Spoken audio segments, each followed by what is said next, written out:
மழை பெய்யும் போது பார்ப்பதற்கு அழகாக இருக்கும். பெரியவர்கள் மழை பொழிவதால் தான் தண்ணீர் கிடைக்கும் என்று சொல்வார்கள். நாம் உயிர் வாழ தேவைப்படும் நீரை மழைதான் தருகிறது என்று கூறுகிறார்கள். ஆனால் மழை எங்கிருந்து வருகிறது, எப்படி உருவாகுகிறது என்று உங்களுக்கு தெரியுமா? அதை பற்றி இங்கு காண்போம்.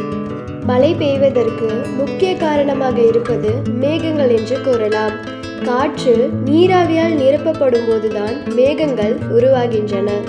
நாம் வாழும் பூமியில் இருக்கும் நிலத்தடி நீர் என்று சொல்லக்கூடிய ஆறு, குளம், ஏரி போன்ற நீர்நிலைகளில் இருக்கும் நீரை சூரியன் தனது வெப்பத்தால் உறிஞ்சி ஆவியாக்குகிறது.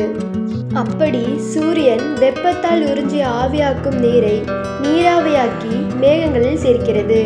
இதுபோல நீராவியாக மாற்றும் நீரை மேகங்கள் கொஞ்சம் கொஞ்சமாக சேர்த்து வைக்கின்றன. குளிர்ந்த காற்றை விட வெப்பமான காற்று அதிகமாக நீராவியை கொண்டிருக்கும். அந்த காற்று அதிகமாக குளிர்விக்கப்படும் போது அது நமக்கு மேகக்கூட்டங்களாக தெரிகின்றன. மேகத்தை உருவாக்கும் நீர் அதிக குளிர்ச்சியான சூழ்நிலையில் பெரிய துகள்களாக வளர்கின்றன. இப்படி மேகத்தில் இருக்கும் நீர் துகள்களின் அடர்த்தி அதிகமானதும் பூமியின் ஈர்ப்பு விசையின் காரணமாக கீழ் நோக்கி மழையாக பெய்கின்றன. அதுபோல நீராவி அடர்த்தியாக இருப்பதால் தான் மேகங்கள் கருப்பு நிறத்தில் நமக்கு தெரிகின்றன. மேகங்கள் நீராவி அடர்த்தியாக இருப்பதால் சூரியனில் இருந்து வெளியேறும் அதிக ஒளி சிதறடிக்கப்பட்டு அவற்றின் கீழ் பகுதிக்கு இருண்ட தோற்றத்தை கொடுக்கிறது. இதனால் தான் மழை பெய்யும் போது வானம் இருட்டாக இருக்கிறது.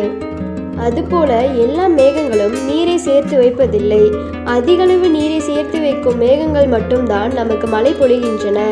எல்லா இடங்களிலும் நீர் மேகங்கள் இல்லாத காரணத்தால் தான் எல்லா இடத்திலும் மழை பொழிவதில்லை.